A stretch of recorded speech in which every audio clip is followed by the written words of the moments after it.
19শে জুলাই 2026 কল্যাণগ্রাম শিশির বাইনের গৃহ থেকে চ্যানেল আনন্দের একটি প্রতিবেদন। সবই কইব যদি আরেক জনম আমি পাই গো, সে জনমে তোমাকে চাইব। প্রতি মাসের ন্যায় জুলাই মাসেও তৃতীয় রবিবার বসল শিশির বাইনের বাড়ি শিশির বিন্দু সাহিত্য বাসর। আবল তাবল ছন্দে লিখে খাতার পাতা ভরছিস, প্রশ্নেই তোর কখন পাটে সূর্য গেছে অস্ত, কোথাও আলো একটু নেই, ঘন আধার মস্ত। বাংলার বিভিন্ন প্রান্তের কবি সাহিত্যিক ও শিল্পীরা এসে সমৃদ্ধ করেন এই সৃজনশীলমূলক সাহিত্য আসরটি। এ মাসে 20 জন গুণী ব্যক্তি সক্রিয়ভাবে অংশগ্রহণ করেন।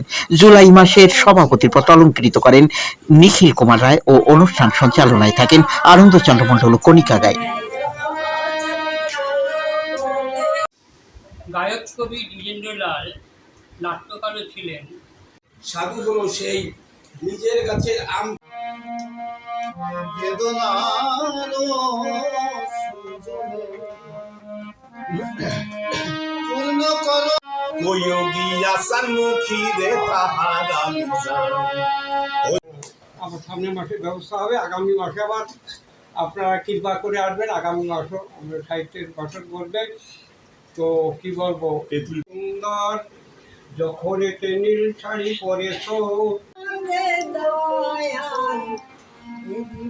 চলবে কত কাল রে দয়াল, জীবন চলবে কত কাল। রিম ঝিম ঝিম ঝরছে বাদল, ঝরছে অঝোর ধারে। মত্ত কাব্য রচনায় গিরিবন মরু ঘরে লেখে বিশ্ব চরাচরে সৃষ্টি জীব বন্ধুরা। নিরন্তর সাহিত্যিক তত্ত্ব লেখনী অধিক